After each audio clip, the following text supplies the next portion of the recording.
ఈ Horlicks, Boost ఇటువంటి వాటి వల్ల ఏమైనా ఉపయోగం ఉందంటారా? ఇప్పుడు హార్లిక్స్, బూస్ట్, ఓవల్టిన్, మాల్టోవా, కాంప్లాన్ అన్నీ చాలా పేర్లు బయట డిపార్ట్మెంటల్ స్టోర్కి వెళ్తే అరకిలో డబ్బాలు దొరుకుతాయి. అరకిలో 250, కిలో 500. అందులో ఉండేది ఏంటి? 800 గ్రాములు గోధుమ పిండి, 100 గ్రాములు చక్కెర, 100 మిల్లీలీటర్లు పాలు. అంత కలిపితే ఎంత అవుతుంది సార్? 45 రూపాయలు అవుతుంది, కొని 50 అవుతుంది. నీకు అమ్మేది 500. హార్లిక్స్, బోర్న్విటా, బూస్ట్ పెరేదైనా సరే వేస్ట్ అని మా జన్యజ్ఞాని ఎందుకు చెప్తా ఉంది. దాని బదులు మన ఇంట్లో చేసుకుని పిండి వంటలు బాగుండవా? పైగా రుచి అసలు మారదు. ఈ హార్లిక్స్లు, బోర్న్విటాలు, బూస్టులు 30 ఏళ్ళ నుంచి అదే రుచి ఉంది. నీ ఇంట్లో మినుములు కానీ, పెసలు కానీ, ఉలువలు కానీ, రాగులు, సజ్జలు లాంటి ఆయన పట్టుకొచ్చి దూరగా వేయించి పొడి చేసి పడేసి బెల్లం కలిపితే అంతకంటే మంచి ఆహారం తయారవుతుంది.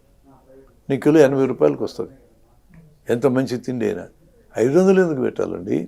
అది తినకూడదు కాదు, కొని తినకూడదు.